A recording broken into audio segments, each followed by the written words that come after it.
Bismillahirrahmanirrahim. Assalamualaikum warahmatullahi wabarakatuh.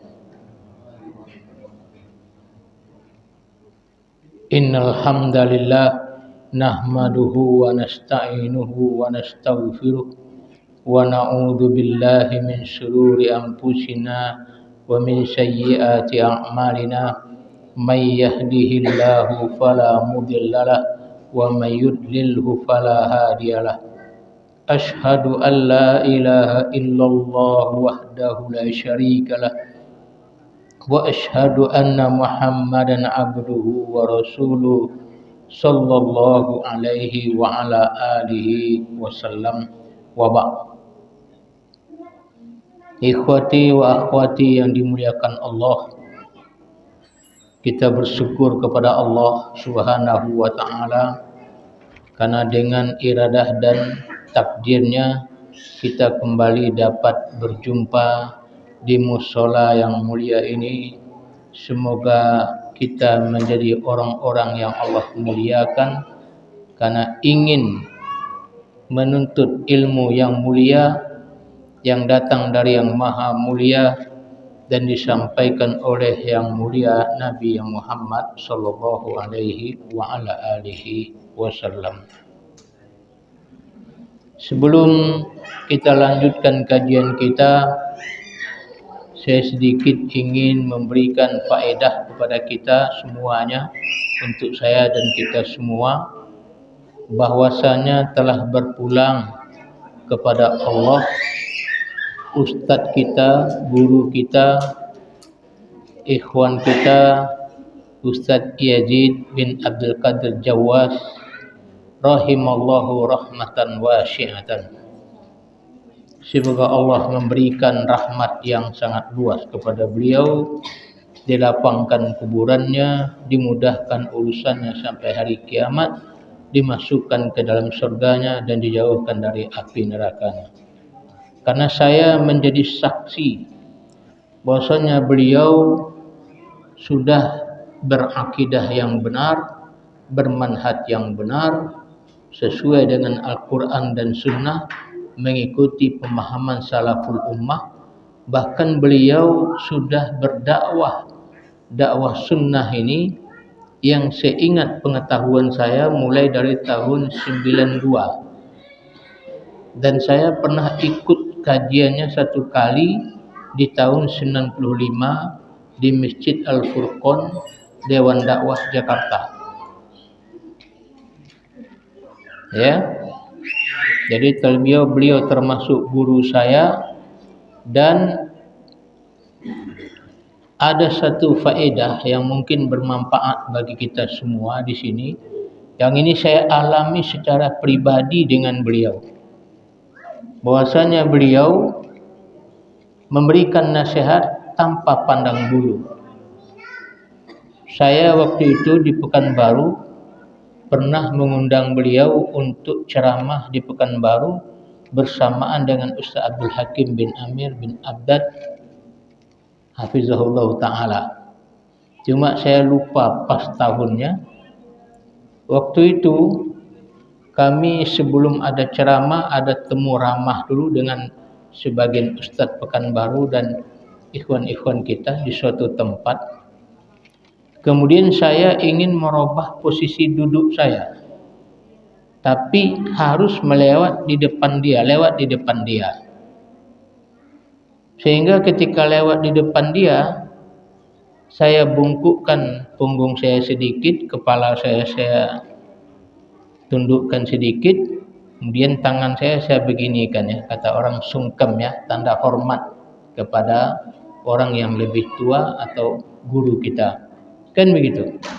Ketika saya lewat, langsung dia tegur saya dengan perkataan yang keras. Dia bilang, "Arif," katanya, "tegakkan kepalamu, luruskan badanmu kalau lewat di depan saya, jangan dibungkukkan. Memang kamu anggap saya Tuhan?"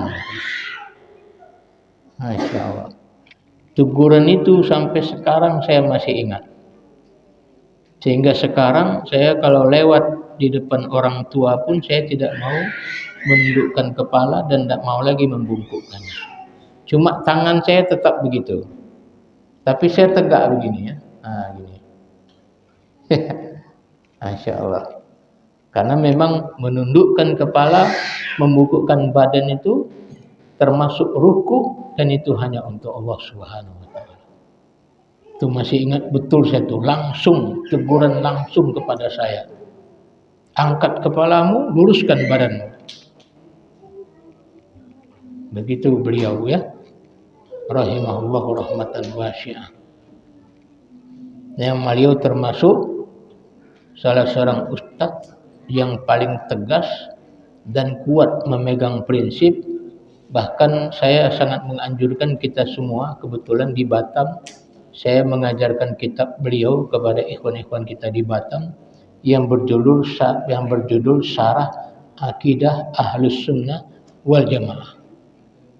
Cobalah ikhwati wa akhwati baca kitab itu, beli kitabnya dan baca Syarah Akidah Ahlus Sunnah wal Jamaah.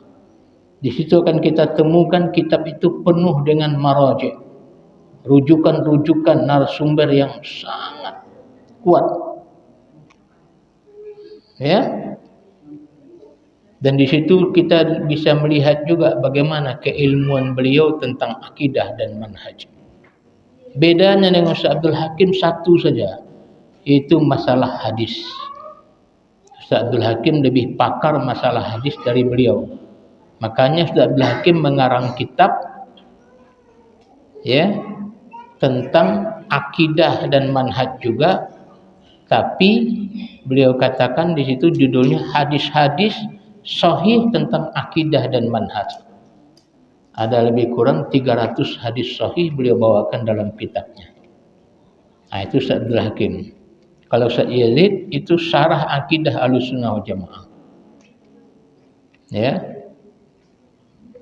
Di situ kita lihat bagaimana dua ulama kita di Indonesia ini. Saya sebenarnya lebih dekat kepada Ustaz Abdul Hakim ya. Karena saya sering ke rumahnya, bahkan saya pernah ke rumah orang tuanya, saya kenal dengan bapak ibunya, kenal dengan adik-adiknya. Kalau Ustaz Yazid saya tidak kenal dengan keluarganya. Ya paling dengan istri dan anak-anaknya. Tapi saya pernah juga ke rumah Ustaz Yazid itu di tempat tinggalnya yang sekarang, yang sebelum itu 2 kali di Tawamanggu, yang juga di Bogor semuanya. Saya pernah ke situ, ke rumahnya. 3 rumah itu dia pindah, saya pernah ke rumahnya. Nah, salah satu yang menarik bagi saya yaitu beliau banyak punya kitab bahasa Arab dan juga punya kitab bahasa Indonesia. Ya, kalau Ustaz Abdul Hakim 6 lemarinya penuh dengan kitab Arab semua. Hampir enggak ada bahasa Indonesia. Ada kitab bahasa Indonesia cuma karangan beliau. Tapi kalau Ustaz Yazid tidak. Dia punya kitab bahasa Indonesia dan dia juga punya kitab bahasa Indonesia dan bahasa Arab. Jadi kalau orang Indonesia sulit berdebat dengan beliau karena dia juga memahami, mempelajari kitab-kitab bahasa Indonesia. Ya. Dan hafalannya juga kuat. Subhanallah. Beliau hafal kitab Bulughul Maram, dan ini ma'ruf di antara murid-muridnya ya. Kitab Bulughul Maram, kitab hadis, kitab fikih hadis karangan Ibnu Hajar Al-Asqalani rahimahumullah. Nah, itu ya, Masya Allah. Ya, mari kita doakan Ustaz kita ini semoga betul-betul Allah masukkan ke dalam surga dan Allah jauhkan dari api nerakanya. Amin ya rabbal alamin. Kemudian marilah kita selalu berselawat kepada Nabi kita yang mulia Muhammad sallallahu alaihi wa ala alihi wasallam.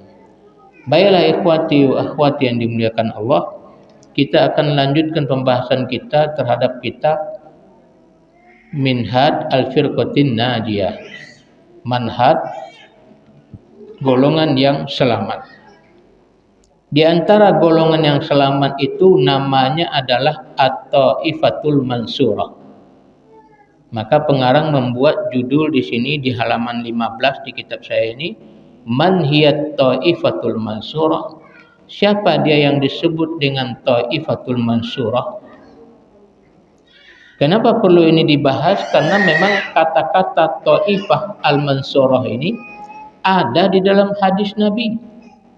Taifah Al-Mansurah ini artinya, secara arti bahasanya adalah kelompok yang ditolong Allah. Maka siapa sebenarnya kelompok yang ditolong Allah ini?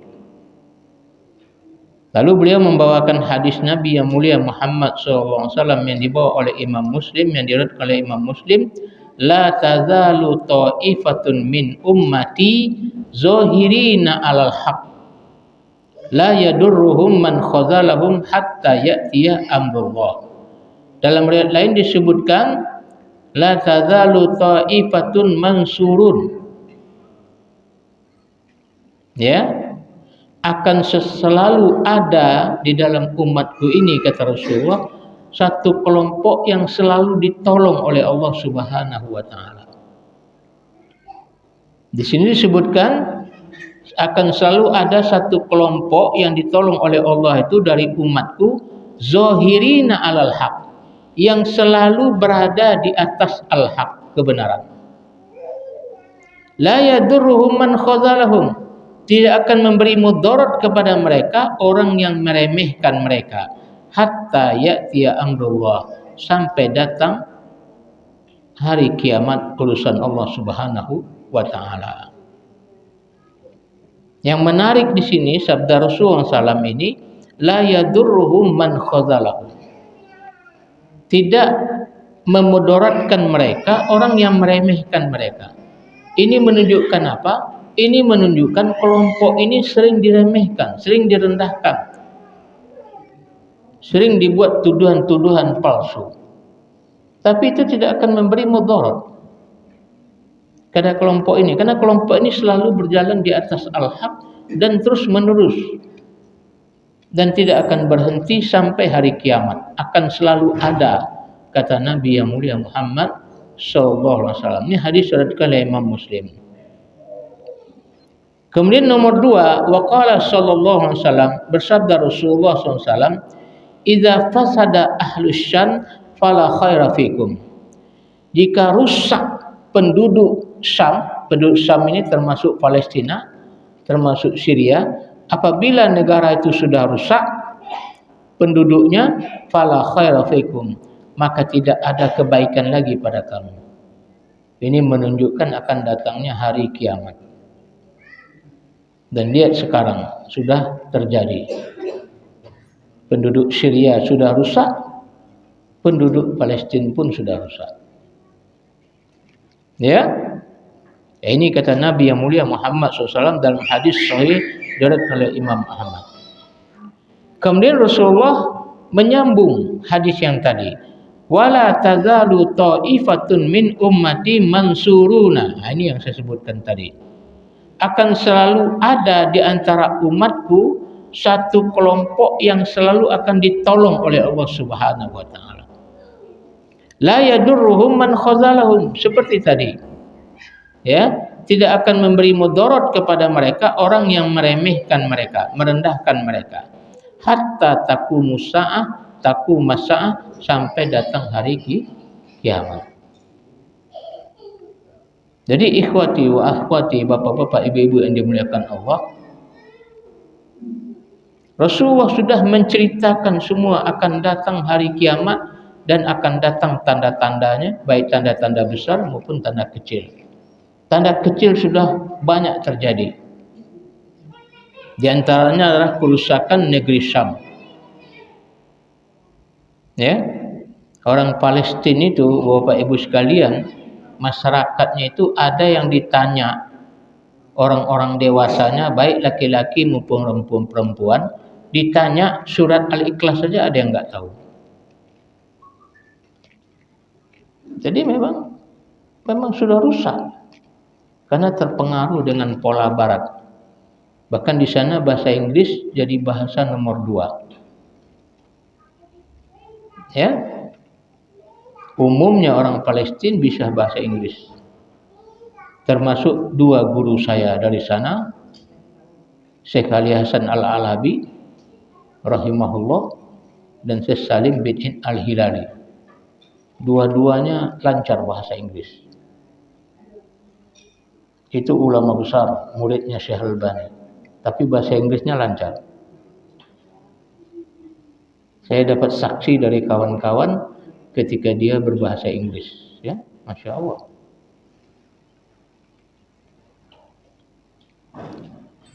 Kemudian Rasulullah katakan akan selalu ada satu kelompok dari umatku yang akan selalu ditolong oleh Allah. Dan ayat tadi disebutkan zahirina alal haq. Ya, ketika mereka memang selalu berada di atas al-haq, kebenaran. La yadurruhum man khadzalahum, tidak memberi mudarat kepada mereka orang yang merendahkan atau meremehkan mereka. Ini menunjukkan dakwah yang hak itu akan selalu ditentang, akan selalu dibuli, mungkin bahasa sekarang, akan selalu direndahkan, diremehkan. Tapi itu tidak mempengaruhi terhadap dakwah yang mulia ini sampai datang hari kiamat, kata Nabi yang mulia Muhammad SAW. Kemudian yang ketiga, beliau membawakan riwayat dari Ibnul Mubarak. Berkata Ibnul Mubarak, salah seorang tabi'in, hum indi ashabul hadis. Mereka menurut aku itu adalah para ashabul hadis, orang-orang ahli hadis, orang-orang yang selalu bersandarkan kepada hadis Nabi sallallahu alaihi wasallam, orang-orang yang selalu mengikuti sunnah Nabi sallallahu alaihi wasallam. Mereka lah yang disebut dengan Thaifatul Mansurah. Ini syarah daripada salah seorang tabi'in yang sangat terkenal, ilmunya cukup tinggi, yang bernama Ibnul Mubarak.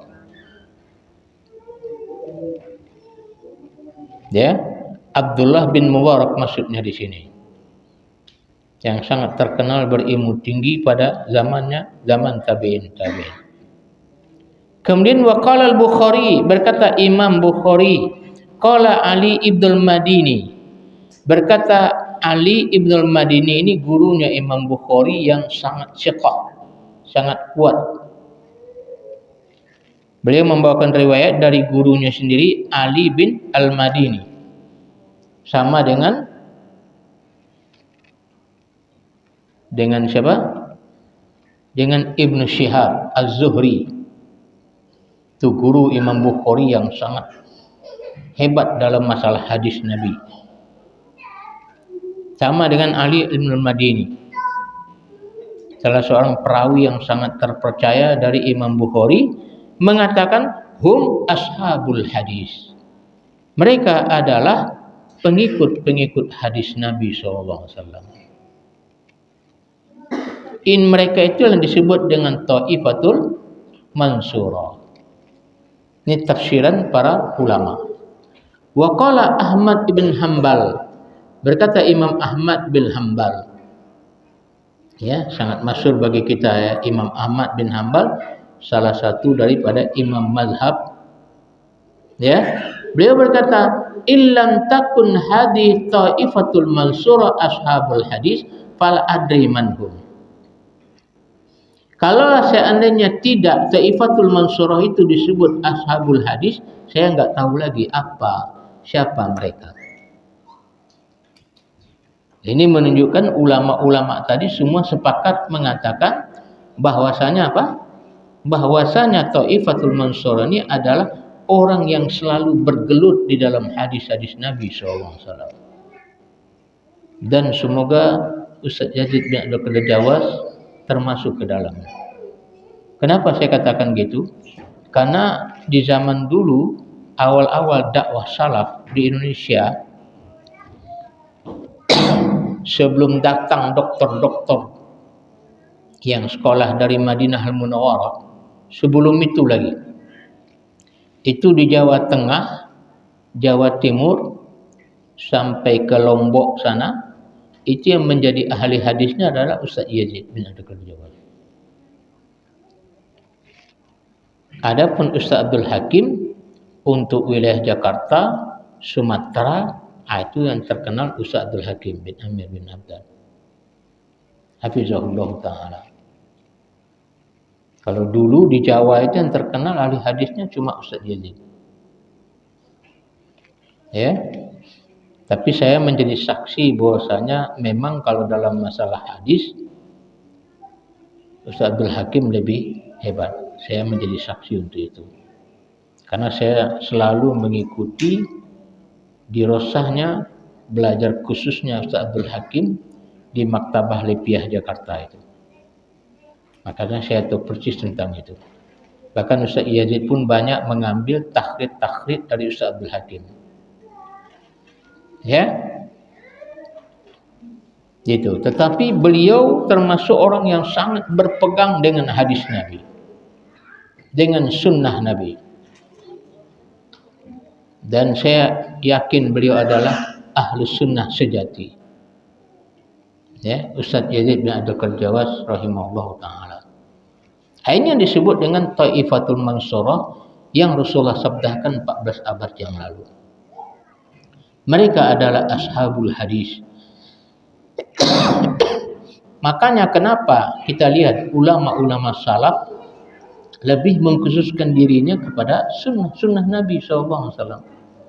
Di mana-mana mereka selalu berpegang dengan sunnah dan mengangkat sunnah, menyokong sunnah Nabi SAW. Tidak ada satupun mereka yang ingin lari dari sunnah Nabi.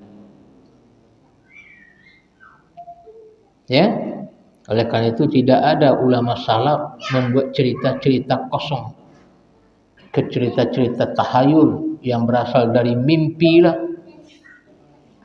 Ya, tidak ada ulama salaf yang bercerita seperti Mama Gufron, tidak ada. Sama sekali enggak ada. Cerita-cerita hayalan, karangan-karangan, cerita palsu. Karena mereka umumnya selalu kembali kepada Al-Quran dan Sunnah dengan pemahaman salafus saleh dan tidak keluar daripada hadis-hadis Nabi yang sahih. Kita lanjutkan nomor 6. Inna ahlal hadis hum bi ukhmi ikhtisasihim fi dirasati sunnah wa ma yata'allaqu biha a'lamun nas qatibatan bi sunnati nabiyihim sallallahu alaihi wasallam. Adapun ahli hadis, sungguhnya ahli hadis mereka dengan hukum kekhususan mereka dalam mempelajari sunnah dan apa-apa yang berkaitan dengannya adalah manusia yang paling berilmu semuanya dengan sunnah Nabi SAW. Ya, sahih. Bahkan banyak para ulama kita yang mengatakan ahli hadis itu adalah manusia yang paling banyak berselawat kepada Nabi SAW. Kalau kita cinta selawat, maka yang paling banyak berselawat siapa? Ahlul hadis. Kenapa? Karena mereka setiap membaca hadis, memahami hadis, mereka akan selalu mengatakan qala Rasulullah sallallahu alaihi wasallam. Maka mereka lah yang paling banyak berselawat kepada Nabi sallallahu alaihi wa ala alihi wasallam. Berapa hadis beliau baca setiap hari? 100 hadis, 100 kali selawat. Ya, subhanallah. Tentu mereka yang lebih tahu dengan sunnah Nabi SAW. Begitu juga mereka yang lebih tahu dengan hadihi, dengan petunjuknya, wa akhlaqihi, dan akhlak Nabi SAW, wa ghazawatihi, dan tentang perang-perangnya Nabi, jihad-jihadnya Nabi SAW, wa ma yattasilu biha, dan apa-apa yang menyampaikan kepadanya. Yang ketujuh, yaqul Imam Asy-Syafi'i rahimahullah yukhatibul Imam Ahmad. Berkata Imam Asy-Syafi'i rahimahullah, ya, berbicara dengan Imam Ahmad, murid beliau. Jadi Imam Ahmad bin Hambal adalah muridnya Imam Asy-Syafi'i dalam masalah fikih. Walaupun tidak semua yang ada dalam fikih Imam Syafi'i diikuti oleh Imam Ahmad. Tidak. Karena para ulama tidak ada yang ta'assub asabiyah, tidak ada. Tidak ada yang taklid. Mereka punya ijtihad sendiri-sendiri. Tapi suatu ketika Imam Asy-Syafi'i pernah berbicara kepada Imam Ahmad muridnya, antum a'lamu bil hadisi minni. Engkau lebih berilmu tentang hadis daripada aku. Subhanallah. Makanya Imam Ahmad itu menjadi gurunya ahli hadis pada zamannya.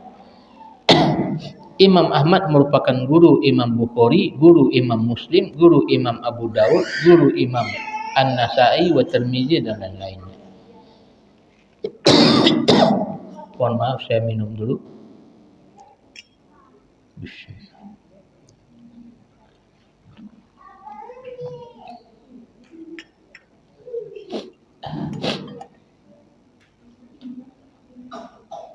Ya.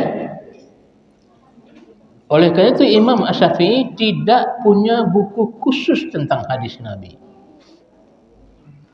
Karena beliau seolah sudah mewakilkan kepada Imam Ahmad bin Hanbal rahimahullah ta'ala.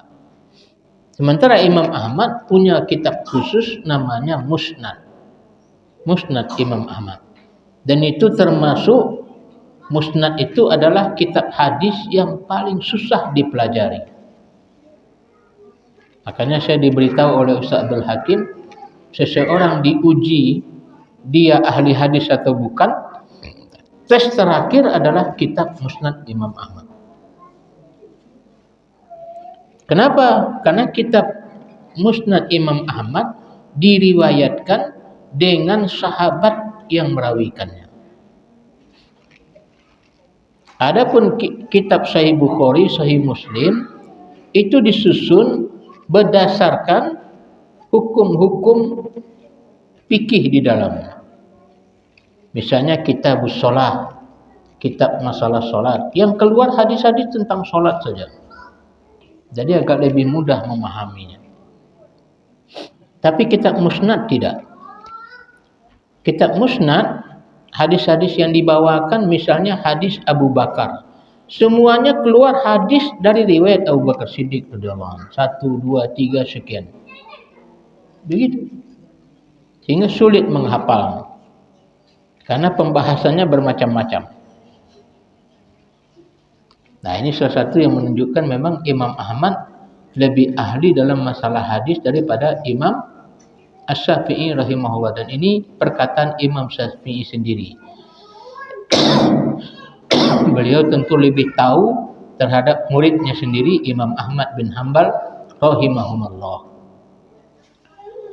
Fa iza ja'akumul hadis, oleh karena itu apabila datang kepada kamu sebuah hadis sahihan, kata Imam Asy-Syafi'i kepada Imam Ahmad, kalau datang kepada kamu sebuah hadis sahih, fa'alimuni, beritahu aku bihi, dengannya, hatta azhaba ilaihi, sampai aku bermazhab kepadanya. Masya Allah.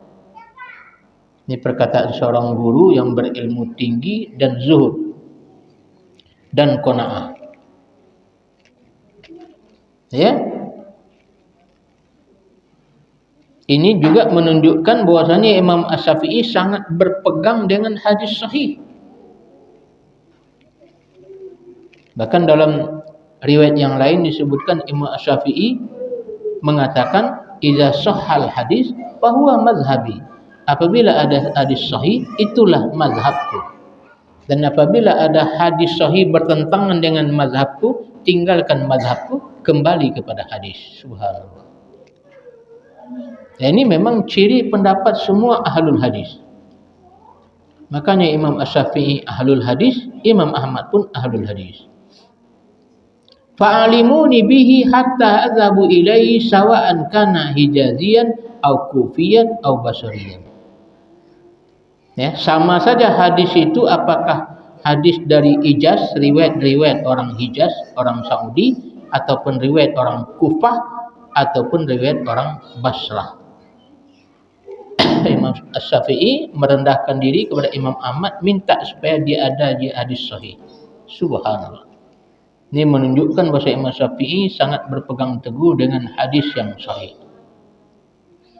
Fa ahlul hadis, maka pengarang melanjutkan, maka ahlul hadis hasaranallahu ma'ahum, semoga Allah mengumpulkan kita bersama mereka, la ya'tasibuna liqauli syakhsin muayyanin mahma ala wasama.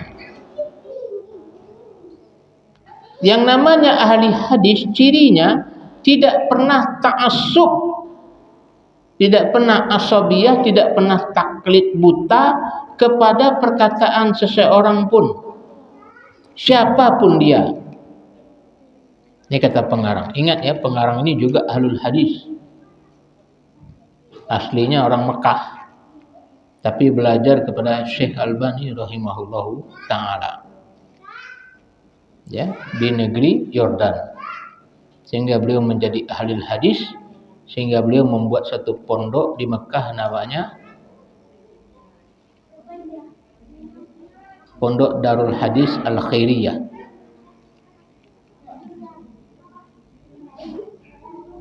Nah, beliau yang mengatakan demikian, bahwasanya ciri ahlul hadis itu tidak pernah ta'assub, tidak pernah asabiyah, tidak pernah taklid buta, tidak pernah, kalau istilah kita ini bilang pokoknya, tidak ada.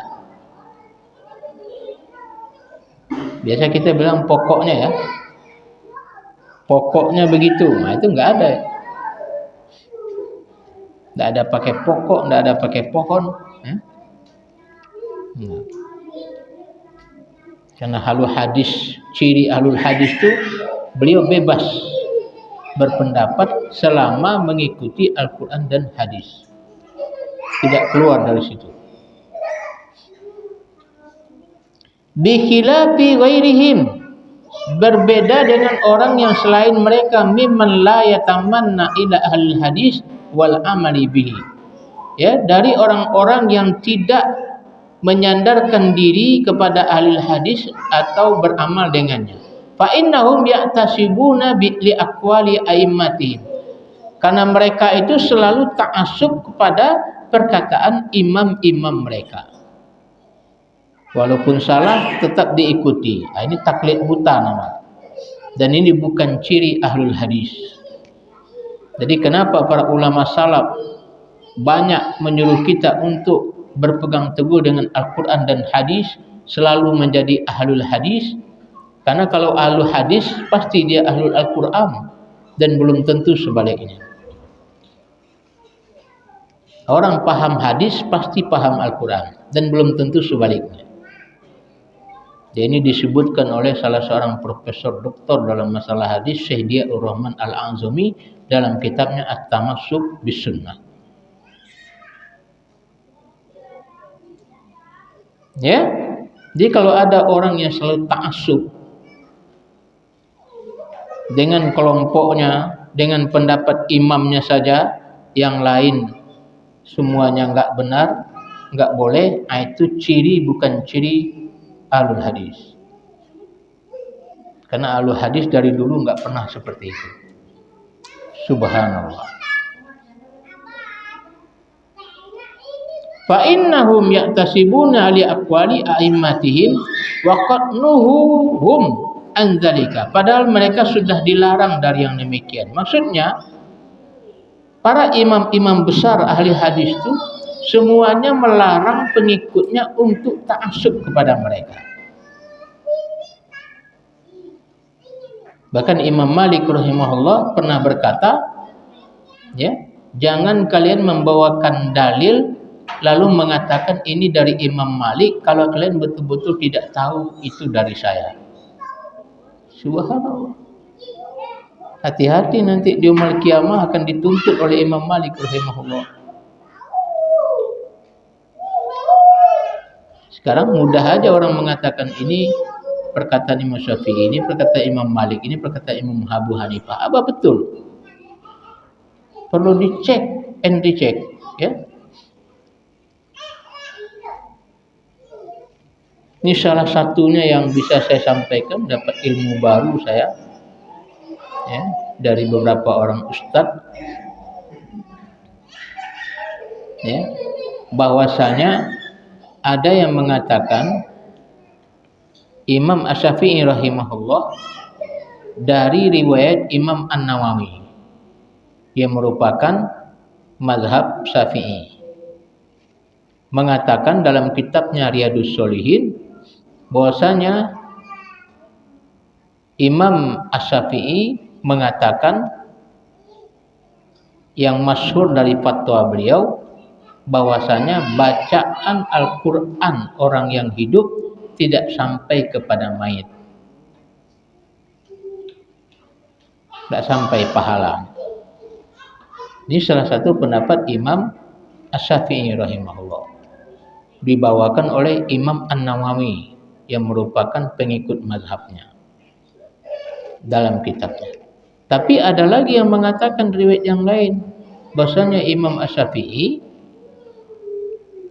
dalam kitab yang sama, ya, mengatakan bahwasanya menganjurkan untuk membacakan Al-Qur'an kepada mayit. Nah, mana yang betul? Kalau saya dapatkan dari kitab fikih sunnah, ya, Syekh Syed Sabiq mengatakan dalam kitab fikih sunnah bahwasanya yang masyhur dari perkataan Imam Asy-Syafi'i, bacaan Al-Qur'an itu tidak sampai kepada mayit. Dan Imam Syafi'i sangat melarang orang yang buat acara-acara kematian. Imam Syafi'i tidak menyukainya. Dilarang oleh Imam Syafi'i rahimahullah ta'ala. Itu yang tahu saya riwayatnya, karena jelas saya baca langsung dalam kitabnya. Bahkan di kitab I'anatul Thalibin yang juga salah satu yang bermazhab Imam Syafi'i juga mengatakan demikian. Sama. Bahkan saya pernah berdialog dengan salah seorang santri pondok dari Purba, ya. Saya pernah berdialog dengan dia tentang masalah ini. Saya bilang dalam kitab I'anatul Thalibin itu Imam Syafi'i mengatakan bacaan Al-Qur'an tidak sampai kepada mayit. Pertama dia membantah, enggak percaya. Kenapa? Karena saya baca dan saya pelajari 4 kitab I'anatul Thalibin, 4 jilid. Sempurna saya bacanya katanya. Belajar sama syekh saya. Tidak ada satupun perkataan demikian. Oh begitu? Iya. Kalau gitu oke, kita buka kitabnya langsung. Ayo sama-sama. Dibuka, diambilnya kitabnya langsung dibuka di depan saya. Ternyata ada. Akhirnya baru dia tersadar. Ternyata dalam bab ini karena tidak cocok dengan ajaran gurunya, maka bab ini dilewatkan. Dan ini sudah terbongkar di mana-mana, termasuk di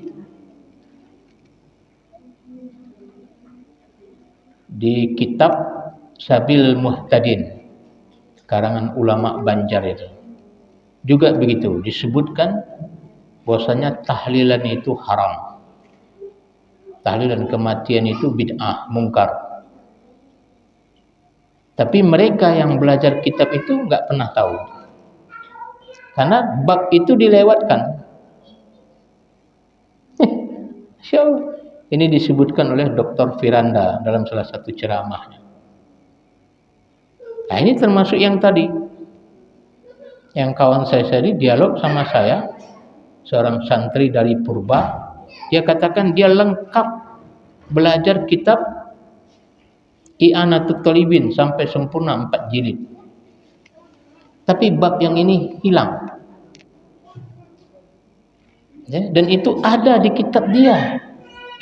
Saya cek langsung bersama dia berdua, itu ada, saya bilang. Loh, kok selama ini saya nggak pernah baca ini ya, katanya. Makanya kalian selalu ditipu oleh guru kalian, saya bilang gitu. Nggak amanah. Akhirnya dia pelajari. Alhamdulillah sekarang jadi ikut sunnah. Alhamdulillah, tinggal di Pekanbaru. baru dia sadar ternyata selama ini banyak cerita-cerita bohong dari guru-gurunya. Wallahu a'lam bishawab. Na'udzubillah tsumma na'udzubillah. Yang jelas kalau ciri ahlul hadis, ahlus sunnah, ciri ulama salaf, tidak pernah ada ta'assub, tidak pernah. Asobiyah tidak pernah. Taklid buta tanpa dalil tidak pernah. Pokoknya saya ikut pendapat ini, yang lain tidak, itu tidak pernah.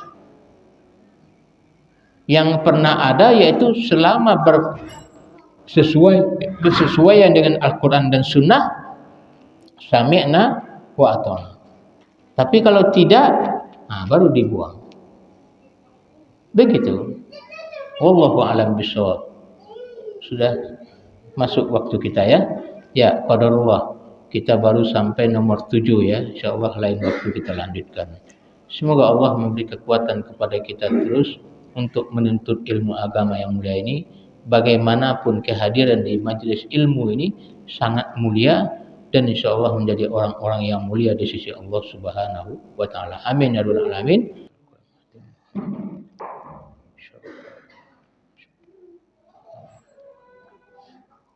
Ya, Bapak-bapak, Ibu sekalian, mohon maaf. Ada permintaan dari imam kita bahwasanya sholat kita diundur.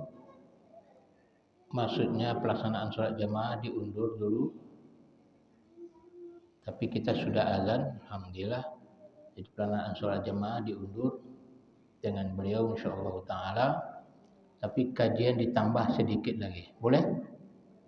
Tidak apa-apa? Ya, insyaallah ya, alhamdulillah.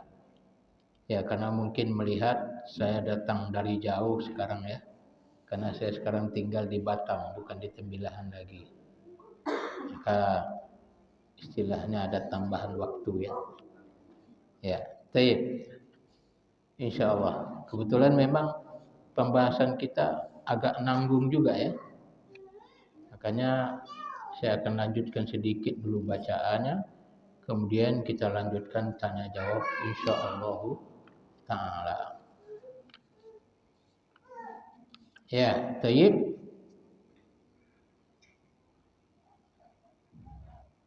Yang tadi kita sampai di paragraf yang ketiga ya.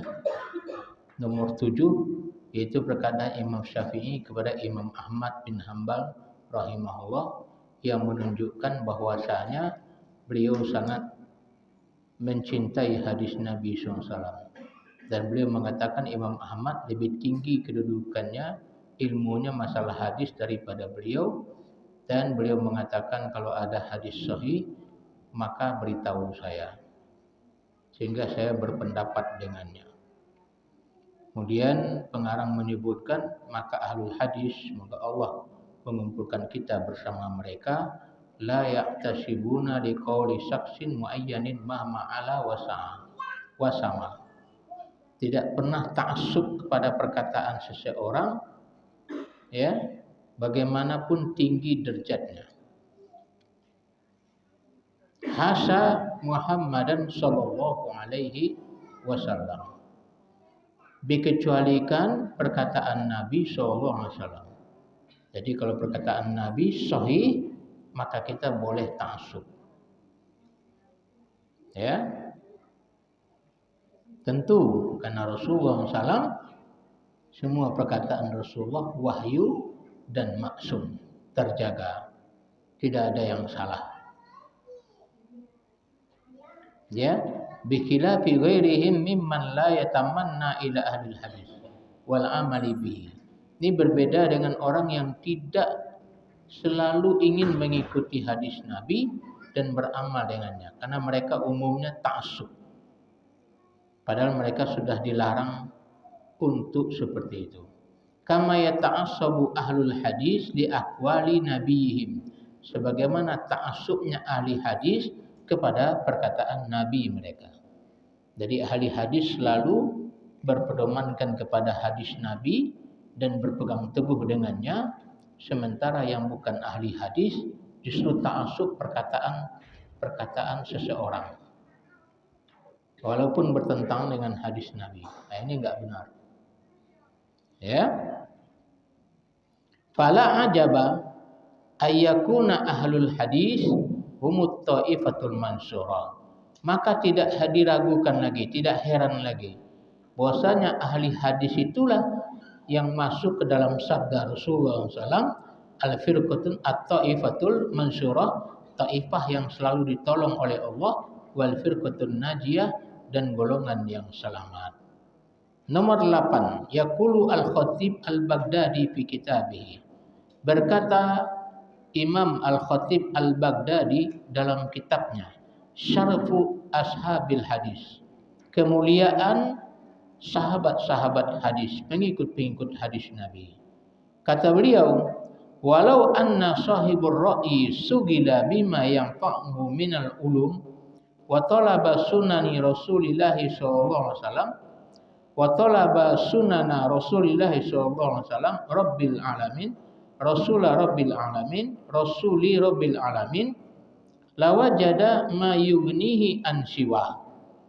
Kata beliau, seandainya ashabur ra'yi, ya, orang-orang yang mengikuti akalnya, karena waktu itu sudah muncul ya, orang-orang ashabur ra'yi yang beragama mengikuti akalnya saja, tidak melihat kepada Al-Quran dan hadis, sudah ada di zaman para ulama besar itu. Maka beliau mengatakan, ya, ashabur ra'yi ini, jika mereka menyibukkan dirinya apa yang bermanfaat bagi mereka dari ilmu-ilmu dan menuntut ilmu sunnah Nabi sallallahu alaihi wasallam, Rasul Rabbil Alamin, lawajada ma yughni an siwa. Tentu dia akan mendapatkan apa yang mencukupkannya dari yang lain. Jadi memang qadarullah di pertengahan abad kedua Hijriah, ketika filsafat Yunani sudah diterjemahkan ke dalam bahasa Arab, maka ya muncullah ahli ra'yi. Muncul ahli ra'yi, ashabur ra'yi, yaitu pengikut akal. Jadi agama ini dinilai dengan akal.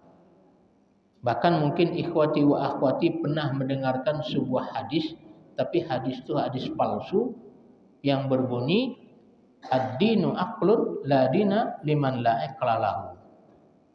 Ini hadis banyak diajarkan di sekolah-sekolah agama, bahkan di buku-buku agama kita, di pelajaran-pelajaran SD, SMP, SMA. Bunyinya ad-dinu aqlun la dina liman la aqla lahu. Ini pengaruh ashabur ra'yi, berasal dari filsafat. Ilmu itu apa? Agama itu adalah akal. Tidaklah dikatakan agama kalau tidak dengan akal. Nah, itu lebih kurang artinya. Ini hadis palsu, tidak sahih. Ilmu din itu bukan dari akal. Ilmu din itu wahyu dan tidak bisa diakal-akali.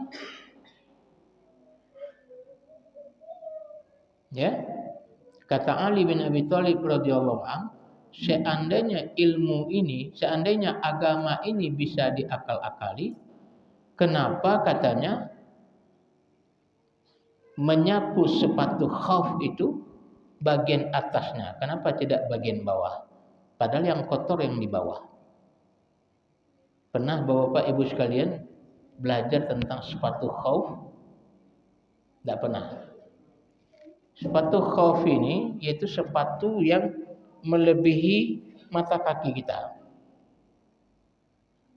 Apabila kita memakai sepatu seperti ini ataupun kaos kaki, kita sudah berwudu lalu pakai sepatu khauf, kan begitu. Kemudian di perjalanan wudu kita batal, maka kita tidak perlu membuka sepatu kita ketika berwudu lagi. Cukup kita sapu di atasnya ini. Sapu begini aja, sama dengan kita pakai kaos kaki. Kaos kaki kan biasanya melebihi mata kaki ya. Makanya ketika kita batal wudu, maka kata Rasulullah usap saja di atasnya ini. Dah. Nah kata Ali bin Abi Thalib, kenapa disuruh usap oleh Rasulullah bagian atasnya ini? Kenapa tidak bagian bawah? Padahal yang kotor bagian bawah. Masya Allah. Ini menunjukkan wahyu ini, agama ini nggak bisa diakal-akali. Wahyu itu, agama ini betul-betul berdasarkan wahyu. Tidak bisa dikira-kira, diakal-akali, nggak bisa. Ya, oleh karena itu hadis tadi batal karena hadis palsu, ya. Tidak sesuai dengan sunnah Nabi yang sahih. Nah, ini yang dimaksudkan oleh Imam Khatib Al-Baghdadi.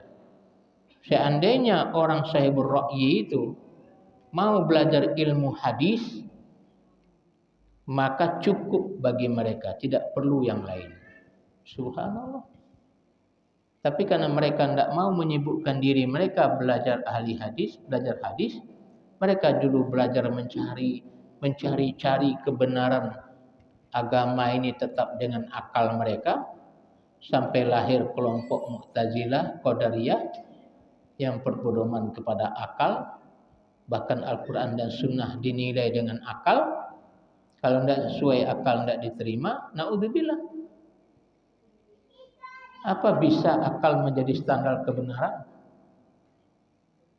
Akal kita yang pendek ini bisa jadi standar kebenaran? Mustahil. Wahyu dari Rabbul Alamin. Makanya para sahabat ketika menerima wahyu ini, syariat ini, langsung mengatakan sami'na wa ata'na. Tidak pernah pikir-pikir dulu, tidak pernah. Kalau kita kebanyakan pikir-pikir dulu ya. Sesuai apa tidak? Sesuai dengan apa? Ini agama dari wahyu. Akal tidak berhak di dalamnya. Akal filsafat itu dari manusia. Tidak akan mungkin sampai kepada kebenaran yang hakiki dari Allah Subhanahu wa ta'ala. Nah, ini beliau menunjukkan ingin kemuliaan kita untuk mengikuti hadis Nabi SAW. Wa bayanu ma ja'a min wujuhil wa'di wal wa'id. Dan keterangan apa yang datang dari hadis yang sahih dari sisi ancaman dan janji. Wa sifati rabbil alamin, dan sifat-sifat Rabb semesta alam. Wal ikhbar an sifatil jannah, dan khabar tentang sifat-sifat surga, wanar, dan neraka. Dan itu enggak boleh dipikirkan. Kita hanya bisa tawakuf, berdiam diri. Dan itu tanda akal sehat, akal yang pintar, orang pintar. Para sahabat semuanya pintar. Kenapa? Karena mereka menerima syariat. Yang enggak pintar tuh kalau enggak nerima nasihat, baru enggak pintar namanya. Bodoh namanya, enggak berakal. Itu Allah sebutkan dalam surah Al-Mulk ayat yang ke-10. Ya, wa ma a'addallahu fiha lil muttaqin wal fujjar. Dan apa yang Allah janjikan di dalamnya ya terhadap orang yang bertakwa dan orang yang jahat. Wa ma khalaqallahu fi ardiyini was samawat, dan apa yang Allah ciptakan di bumi dan di langit. Wa fil hadis qisasul anbiya wa akhbaril zuhad wal auliya. Dalam hadis juga banyak diceritakan kisah-kisah para nabi dan kabar-kabar ahli zuhud dan para wali-wali. Wa mawa'izul bulagha, dan nasihat-nasihat orang-orang yang telah tua. Wa kalamul fuqaha, dan perkataan para ahli fikih. Wa khatbur rasuli sallallahu alaihi wasallam wa mu'jizatihi, dan khutbah Rasul dan mukjizatnya. Wa fihi tafsirul Qur'anul azim. Ini yang termasuk yang penting. Dalam hadis itu ada tafsir Al-Qur'an yang mulia. Salah satu fungsi hadis yang utama adalah menafsirkan Al-Quran. Dan ini dipahami oleh ulama-ulama salaf, ulama ahlul hadis. Yaitu menafsirkan Al-Quran dengan sunnah. Kenapa demikian? Karena Al-Quran diturunkan kepada Nabi yang mulia Muhammad SAW, dan tentu Rasul yang lebih tahu dengan tafsirnya, dengan penjelasan Al-Quran Al-Karim itu dan pengamalannya. Nggak ada yang lain, dan itu melalui sunnah Nabi SAW. Makanya tafsir birra'yi itu terancam neraka. Tafsir dengan akal saja akan terancam neraka karena akan selalu menyimpang. Ya, mungkin sampai situ pelajaran kita. Insyaallah lain waktu kita sambung lagi. Ada waktu sedikit untuk tanya jawab, saya persilahkan. Oh ya, alhamdulillah ada pertanyaan melalui kertas, saya akan coba jawab. Assalamualaikum Ustaz, saya mau tanya soal daging kurban. Oh, Masya Allah, udah lewat ya. Ya, alhamdulillah. Apakah kalau kita dapat daging kurban boleh kita jual? Kalau itu sudah menjadi hak kita, boleh kita jual. Kalau kita pedagang soto, kita buat soto, kita jual, boleh. Jadi kalau sudah sampai ke tangan kita, itu menjadi milik kita, maka boleh. Ya, kita jual langsung boleh. Kita kita buatkan soto misalnya, kita jual bakso, kita jadikan bakso, kita jual, boleh. Tidak ada larangan. Tapi kalau daging korban itu belum dibagikan, sudah kita jual, nah itu masalah. Ya, qadarullah, ini sudah berlalu masanya ya. Ya, taib. Allahu a'lam bishawab, itu yang saya ketahui. Masih ada, silakan yang mau bertanya langsung, bapak-bapak. Ya, fadhal lagi. Berkaitan dengan acara kematian. Acara kematian ya. Jadi di beberapa waktu lalu sebagian kelompok ya sudah mengetahui bahwasanya tahlilan itu adalah sesuatu yang bid'ah. Nah, bahwasanya tahlilan itu bid'ah. Tidak mengetahui. Oh, sudah mengetahui. Ya, taib. Tapi mereka ini mengganti yang biasanya kebiasaan di daerah kita itu tahlilan 3 hari itu diganti dengan mengadakan ceramah. Ya. Taib. Dia mengadakan ceramah itu dalam rangka apa? Ya, sama aja. Kalau masih dalam rangka itu, sama aja. Iya, karena tidak pernah diadakan di zaman Rasulullah, tidak pernah dibuat sahabat, dan tidak pernah dilakukan oleh imam mazhab. Imam Asy-Syafi'i rahimahullah memang tegas dalam masalah ini. Bahkan di satu riwayat disebutkan, berkumpul-kumpul saja di acara kematian itu, berkumpul-kumpul saja ngomong-ngomong, ya, itu dilarang. Takziah itu apa tujuannya? Menghibur si keluarga mayit dan memberikan makanan. Itu aja tujuannya. Sudah, pulang. Ya, menyampaikan kabar gembira, berdoa untuk si mayit, kan gitu. Ya, takziah kepada ahli waris. Kemudian beri makanan, habis itu pulang, selesai.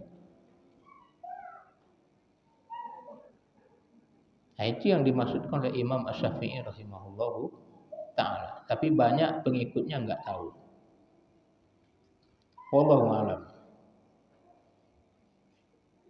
Ya, itu yang saya ketahui. Masih ada, silakan. Ya. Ini masalah meninggalnya orang kafir. Oh ya. Tapi pas tetangga. Pas tetangga ya. Oke. Hah? Iya ya. Terus gimana? Kalau menurut aja kan kita nggak boleh. Ya. Tapi saya di rumah di situ. Ya. Jadi saya datang, kan saya kan mengingkari. Jadi yang ditanyakan apa? Tetap datang itu nggak boleh. Karena masalahnya kematian itu, masalahnya acaranya itu mesti dijadikan syariat, merupakan ibadah, kan begitu. Nah, ketika mereka melakukan ibadah, kita nggak boleh ikut sama sekali. Ini maksudnya kajian itu Pak, apa aja lah, nggak ada acara maksudnya. Ya kalau kita kerja misalnya mencuci piring pun, berarti kita termasuk ta'awanu alal ismi wal udwan, dilarang oleh Allah SWT. Jangan kamu bersaling tolong menolong dalam permusuhan dan dosa. Kalau kita lakukan juga, berarti kita termasuk orang yang saling tolong menolong.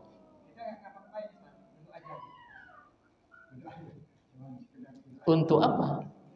Untuk apa? Kesitunya dalam rangka apa? Kan melayat juga namanya. Nah itu masalahnya situ. Melayat itu kan ibadah. Melayat itu memang kalau kita tidak ikut kenapa? Dia marah?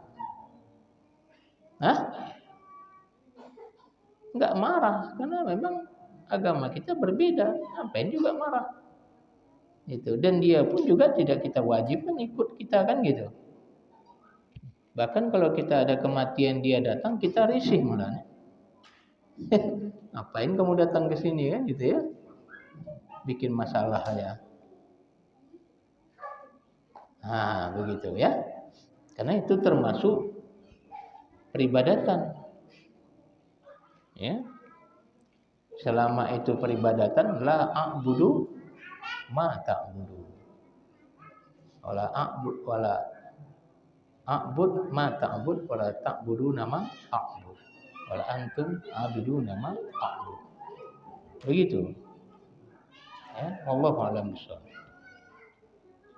Setahu saya tidak boleh kita melayat orang yang di luar Islam.